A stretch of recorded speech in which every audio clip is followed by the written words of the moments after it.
Hey team! After badging you all over the heads on Facebook and Twitter about seeing Patti LuPone, I thought it was only right that I let you in on what happened yesterday.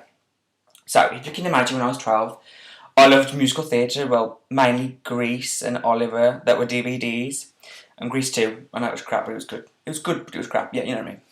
And my auntie went to see Sunset Boulevard, and she brought me back the soundtrack, and because it was a musical, she thought I'd love it, which I did. But I didn't love it. I just loved Patti. Completely fell in love with her. And though didn't know who she was, I just loved her voice. And I remember one day, it was a Saturday, and I had just finished... What was I doing? I just finished shopping with my mum. And there was, on Channel 4, they were playing reruns of Will and Grace. And it was the episode where Patti and Sean Hayes meet, and they play the piano and sing Evita together. That's when I was first introduced to her.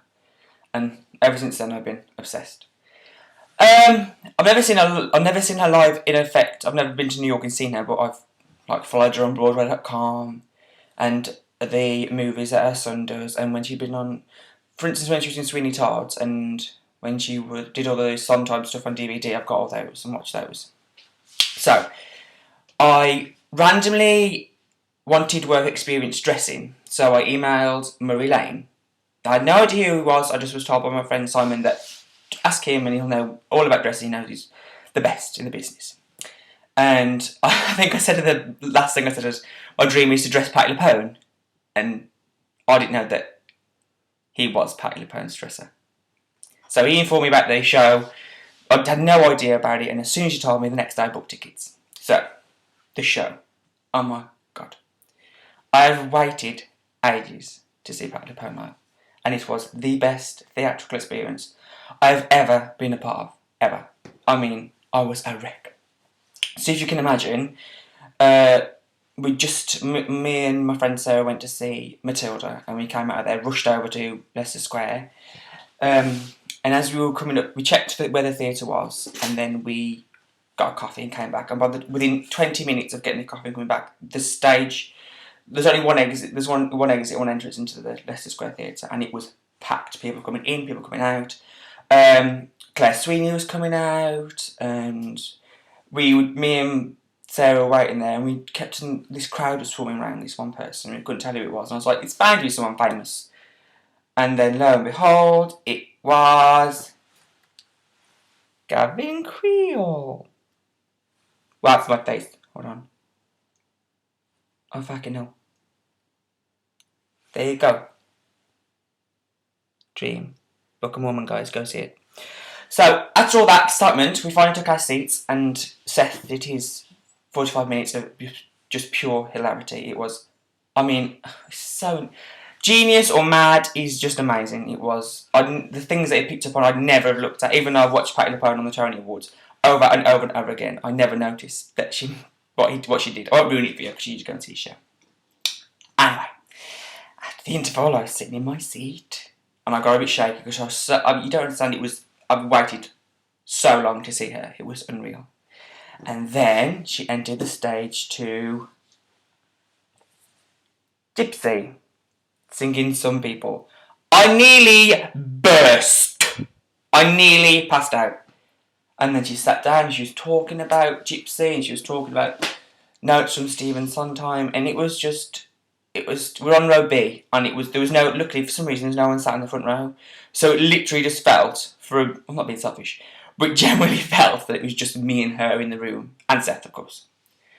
And then after that she sang Invisible from Women on the Verge of a Nervous Breakdown, which she did mention is coming over next year, or is it towards the end of this year, I don't know, but go and see it. It's absolutely beautiful. It needs some support as well. It wasn't always on Broadway and was snubbed by the Tony Awards.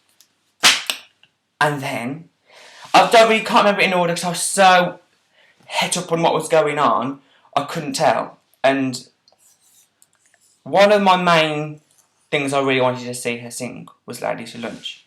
And there was people on Twitter saying, oh, she'd done it in that concert, and I was like, maybe she'll do it in this one. But she did. Oh my God. I literally I literally could have been set on fire then and would have been glad to die. It was amazing. And for a boy who was adored since musical theatre had come into his head, to have Patti LuPone walk to you,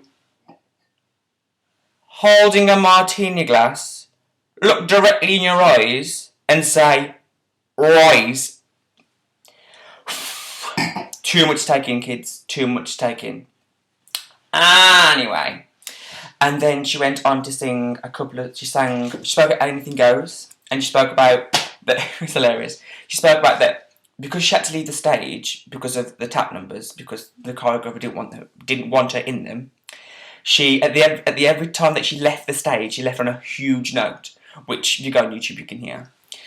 And she talked about that for a bit, so that was really interesting. I was kind of hoping they were talking about Blow Gabriel Blow, and I wish they'd talked about that. Wish she'd have sang that, sorry. But Anything Goes is just as good. Well, to be honest, she could have sat to the back. She could have sat with her back to me, filing her nails for 2 hours, and I would have been happy as Larry. And then towards the end of the set, she, of course, did Evita, and she sang Rainbow High in the original key.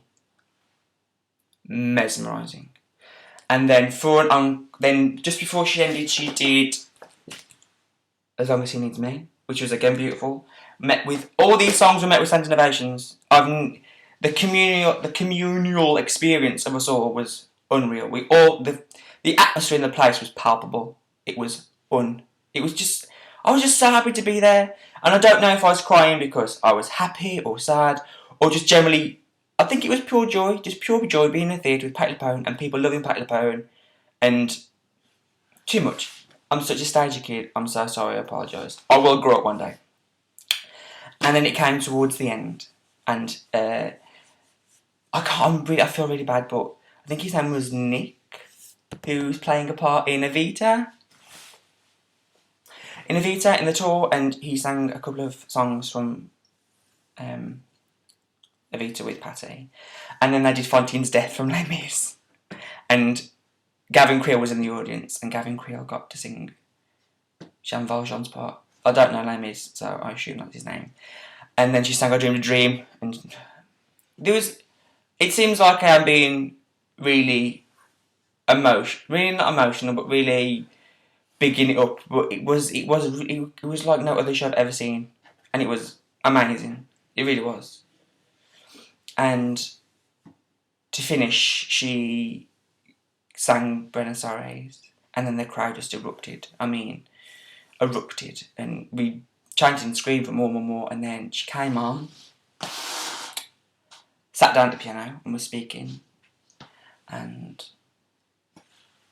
I hoped this would have happened, and I did tweet Seth saying, like, I'm coming on Sunday, make sure, since she sang it in the week, make sure she sings it on this day. And she did. And she sat at the table, at the piano, and got completely too emotional. She was crying. I think it was the idea that it was the closing. I've always wanted to be a part of one of Patti LuPone's closing nights, and I was. And she was speaking about Sunset Boulevard. She had to compose herself for about half a minute because she was just in tears before she began singing it. And then, again, the crowd erupted. All my wishes had come true. All the shows that I wanted to see her in, I'd seen her in. I'd seen her play the best numbers. And then I was a bit sceptical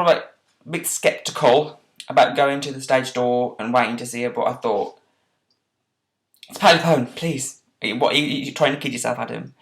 So luckily our train was, we got half an hour before our train came, and I said to Sarah, and she very kindly obliged in waiting by the stage door. And then this happened. That is Patti LuPone, 2-time Tony winner, talking to me. So team, I promise there'll be no more statuses about this show now. It's done, it's gone, and I'm sure she'll be back. Well, thanks for listening.